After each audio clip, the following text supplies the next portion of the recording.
Imagine abrir uma porta lacrada por mais de 3.000 anos e ser o primeiro a entrar em uma tumba esquecida. O que você esperaria encontrar? Para Howard Carter, o arqueólogo britânico que, em 1922, se deparou com esse momento no Vale dos Reis, no Egito, a resposta era simples: coisas maravilhosas. Diante de seus olhos estavam objetos preciosos e misteriosos que pertenceram a um jovem faraó. Mas quem era esse garoto cujo nome estava envolto em pó e segredos por séculos? Esse era Tutankhamon, o rei menino, que, mesmo esquecido pela história, conseguiu desafiar o tempo. Tutankhamon nasceu em um Egito marcado por mudanças radicais e tensões religiosas. Seu pai, o faraó Akhenaton, havia chocado o reino ao transformar a religião tradicional do Egito. Ele abandonou o culto a Amon, o deus principal, em favor de Aton, o disco solar, criando uma espécie de monoteísmo forçado. As antigas divindades e os poderosos sacerdotes foram deixados de lado e o Egito entrou em uma era de instabilidade. No meio desse caos nasceu Tutankhamon, que desde o início já tinha uma responsabilidade imensa sobre seus ombros. Ele estava destinado a reparar os erros do pai e devolver a paz ao seu reino. Aos 9 anos ele foi coroado faraó. Mas como um garoto tão jovem poderia comandar um dos maiores impérios da história? Ele não estava sozinho. Por trás do trono, conselheiros experientes como o vizir Ai e o general Horemheb tomavam as decisões mais importantes. Eles sabiam que, para o Egito sobreviver, era preciso reverter as mudanças de Akhenaton. E assim, o jovem Tutankhamon, com a ajuda de seus conselheiros, restaurou o culto a Amon, trazendo de volta a antiga religião e reconquistando o apoio dos sacerdotes. Enquanto o reino se estabilizava, Tutankhamon tentava crescer em um mundo onde cada decisão poderia mudar o destino de uma civilização inteira. Mas por mais poderoso que fosse, ele ainda era um garoto preso em um corpo frágil. Sua saúde era delicada e ele parecia destinado a um fim prematuro. Exames modernos revelam que Tutankhamon sofreu de uma série de problemas físicos, possivelmente decorrentes da prática de casamentos consanguíneos na realeza. Ele tinha uma perna deformada e frequentemente precisava usar uma bengala. Além disso, acredita-se que ele tenha sofrido de malária e outras doenças debilitantes. Como alguém tão jovem e tão frágil poderia carregar o peso de um reino em suas costas? A resposta pode estar em sua breve, mas significativa tentativa de restaurar a glória de seu povo. Mesmo com suas limitações, Tutankhamon supervisionou grandes projetos de restauração de templos e monumentos destruídos por seu pai. Ele era a figura pública da retomada de um Egito tradicional, mas em privado, sua saúde piorava. Aos 19 anos, o jovem faraó morreu, deixando para trás mais perguntas do que respostas. Sua morte repentina gerou mistérios que ecoam até os dias de hoje.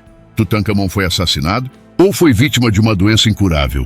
Alguns estudiosos sugerem que ele pode ter morrido devido a uma queda ou acidente, possivelmente enquanto andava de carruagem, uma teoria sustentada por ferimentos encontrados em seu corpo. Outros acreditam que uma combinação de malária e suas condições genéticas podem ter sido fatais. Seu reinado, embora curto, ficou marcado por incertezas, e sua morte precoce apenas intensificou os enigmas em torno de sua vida. Após sua morte, Tutankhamon foi rapidamente esquecido.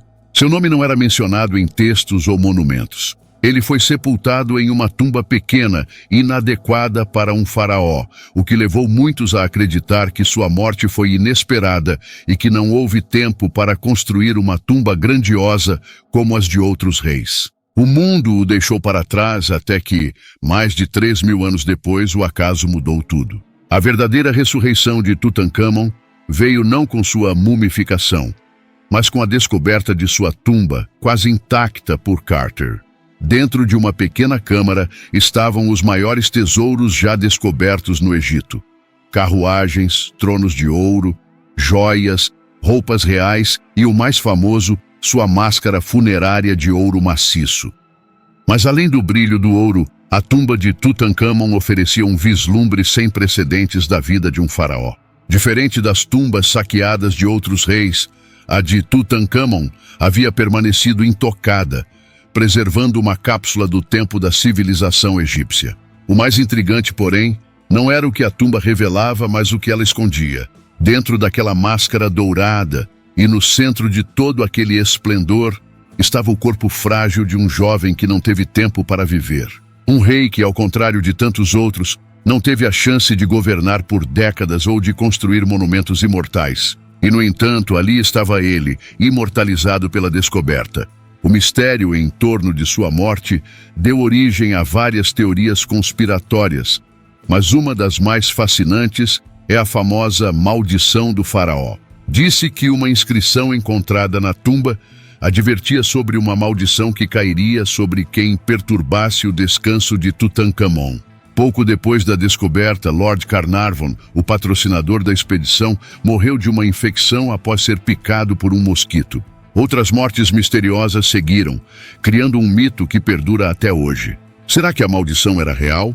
Ou tudo isso foi apenas uma coincidência? O mais surpreendente é que, apesar de sua morte jovem e de um reinado sem grandes feitos militares ou arquitetônicos, Tutankhamon se tornou um dos faraós mais conhecidos de todos os tempos. Sua história, sua tumba e os tesouros que ele deixou para trás fascinam o mundo moderno.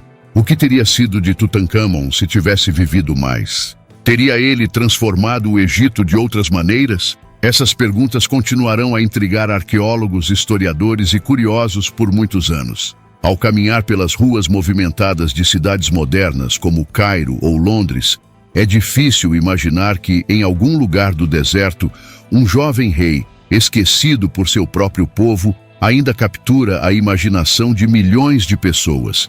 E essa é, talvez, a maior conquista de Tutankhamon. Ele provou que, mesmo no silêncio da morte, histórias podem viver para sempre.